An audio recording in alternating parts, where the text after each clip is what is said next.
इस वीडियो में हम गोल्स ऑफ साइकोलॉजी को डिस्कस करेंगे। उससे पहले अगर आपको साइकोलॉजी का कंसेप्ट नहीं पता तो मैं आपको बताती चलूँ कि psychology is the scientific study of human mind and it's behaviour. ठीक है, ये एक साइंटिफिक स्टडी है ह्यूमन माइंड की।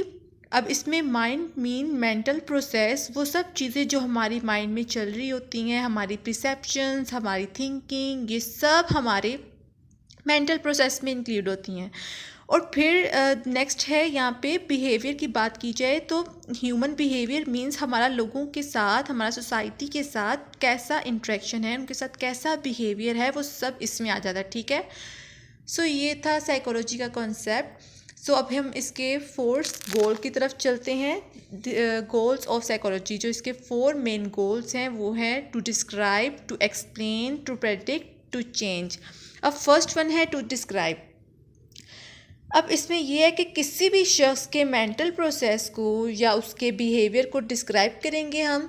कि जैसे कि अब मैं देखती हूँ कि मेरे सामने एक लड़की है, वो बहुत ज़्यादा उदास है, ठीक है, बहुत ज़्यादा अफसुर्दा है, रो रही है ऐसे। ठीक है, अब ठीक है, ये बात है। अब मैंने देखा कि वो उदास है, ठीक है, तो मैं कह देती हूँ शी इज़ सैड।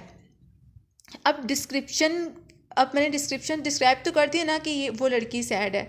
अब डिस्क्रिप्शन के बाद जो नेक्स्ट पॉइंट है वो है टू एक्सप्लेन। एक्सप्लेन में क्या करना है, आपने वजह ढूंढनी है उसकी उदासी की, कि वो आखिर क्यों उदास है। ठीक है, यहाँ सारी सिचुएशन समझने की कोशिश करनी है कि ऐसी कौन सी बात हो गई है, ऐसी कौन सी वजह है, कौन सी रीज़न है जिसकी वजह से वो उदास है, वो रो रही है, वो इतनी अफसुर्दा है। यहाँ क्वेश्चन रेज होता है तो हमने उस क्वेश्चन को ढूंढना है। ठीक है, हमने यही तलाश करना है कि वो क्यों उदास है। ठीक है, उसके बाद हमारे पास नेक्स्ट पॉइंट आता है टू प्रेडिक्ट। अब हमने प्रेडिक्ट करना है, पेशेंट को ही करनी है। जब हमें उसकी उदासी की वजह पता लगेगी तब हम समझ जाएंगे कि ठीक है कि आखिर क्या वजह है। फिर हम ठीक है, वजह के बाद क्योंकि हमें पता लग जाएगा ना कि ये वजह है, तो फिर हम सोचेंगे कि अगर हम ऐसी वैसी उसके सामने कोई भी बात करेंगे तो वो दोबारा उसी सिचुएशन में आ जाएगी, वो दोबारा उदास हो जाएगी। तो इसलिए हम प्रेडिक्ट करेंगे कि हम वो फ्यूचर में अगर हम ये काम करते हैं, उसके साथ ऐसे कोई मतलब कि हम कोई बात हो जाती है तो वो दोबारा उस कंडीशन में आ सकती है। ठीक है, ये हम प्रेडिक्ट करेंगे। अब यहाँ हमने तीनों गोल्स को समझ लिया है। सबसे पहले हमने उसके मेंटल प्रोसेस को जाना है, उसको डिस्क्राइब किया है। फिर हमने वजह जानी है कि आखिर क्या वजह है। ठीक है, उसे एक्सप्लेन किया हमने। फिर हमने क्या किया, प्रेडिक्ट करना है कि इन फ्यूचर ऐसी दोबारा बात हो जाए, वो दोबारा उस कंडीशन में आ सकती है।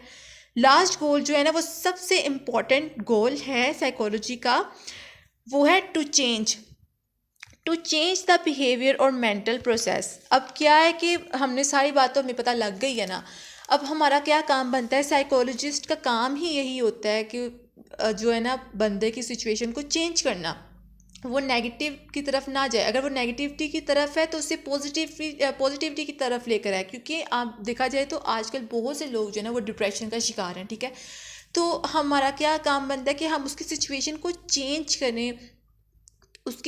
चेंज करें। बहुत से लोग उदास होते हैं, बहुत ज़्यादा आजकल ज़्यादा क्वांटिटी में यही देखा जा रहा है कि बहुत से लोग जो है ना वो डिप्रेशन का शिकार हैं। तो हमारा एक साइकोलॉजिस्ट का काम ही यही है कि वो उसको नेगेटिविटी की तरफ से लेकर आए, बाहर निकाले, उसे पॉजिटिविटी की तरफ लेकर चले। ये था हमारा बहुत ही इंटरेस्टिंग सा कंसेप्ट गोल्स ऑफ साइकोलॉजी के बारे में। आई होप कि आपको समझ आ गया होगा। अगर आपका इससे रिगार्डिंग कोई भी क्वेश्चन है तो प्लीज़ कमेंट सेक्शन में आप बता सकते हैं, और प्लीज़ लाइक और सब्सक्राइब ज़रूर करें। शुक्रिया।